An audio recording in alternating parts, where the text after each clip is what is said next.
যারা সন্ত্রাস কার্যকর ক্লাব কইরা আজকে বিল্লাল শহর সরল একটা লোকেরে এভাবে হত্যা করেছে, তাদের সর্বোচ্চ ফাঁসি এলাকার মানুষের চা। আমার অপকর্মের মাধ্যমে যে ধরনের পায়তারা করছে, ষড়যন্ত্র করছে, আমাদের সকলকেই সেই বিষয়ে সজাগ থাকতে হবে। আমি বিল্লালের আত্মার মাগফিরাত কামনা করছি। যেহেতু তাকে নির্মমভাবে খুন করা হয়েছে, আমি বিশ্বাস করি মহান রব্বুল আলামিন বিল্লালকে শহীদের মর্যাদা দান করবেন।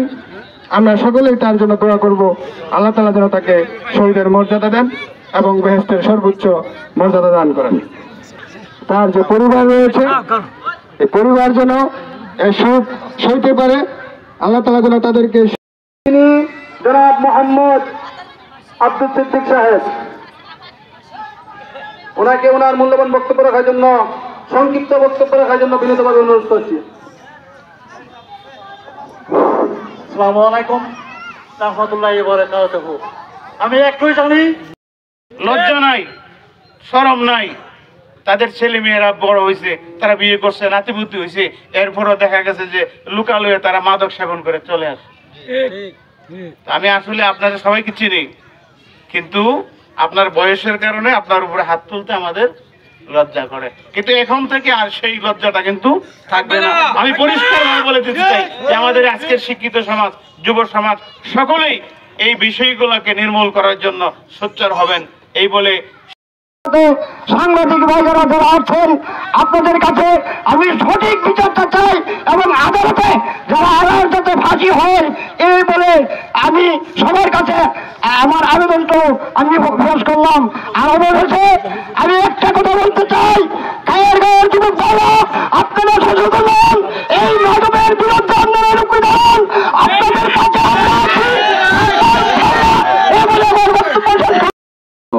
এইটাই আমাদের কাম্য।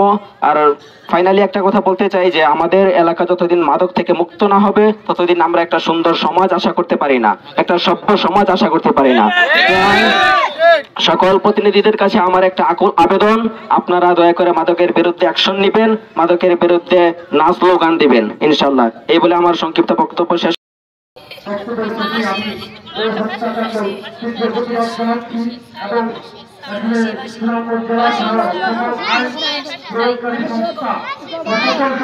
দৃষ্টি আকর্ষণ করছি যাতে এটা ন্যায় বিচার হয়, যাতে সর্বোচ্চ শাস্তি ফাঁসি কামনা করে আমার বক্তব্য রেখে জানলাম। আসসালামু আলাইকুম।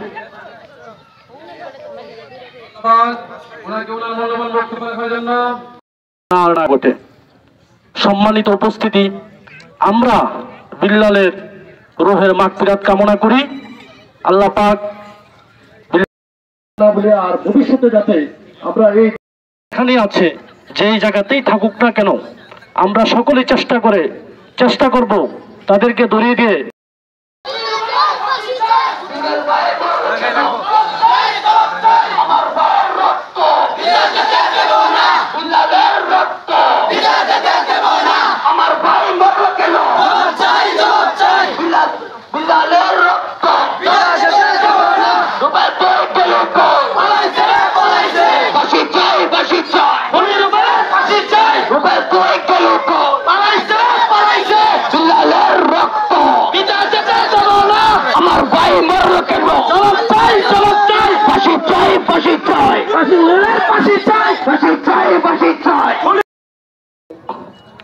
জঘন্যতম কাজ, যার ব্যাখ্যা করার মতো আমার কাছে এই মুহূর্তে আর ভাষা নাই। তারপরও বলতে হয়, কায়েরগাঁওয়ের সর্বোচ্চ রেকর্ড অর্জন করেছেন রুবেল গং খনি বিরাজ সহ আরো দুজন। কিন্তু আসলে কায়েরগাঁও গ্রাম একটা শান্তশিষ্ট গ্রাম ছিল, এটা আমরা অবশ্যই সকলে জানি। যদিও আমরা টুকটাক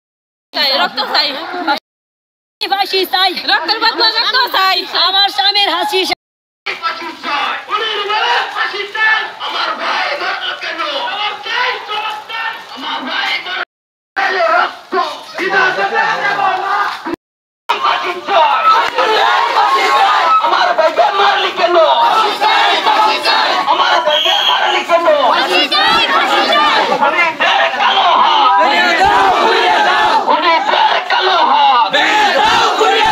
আমার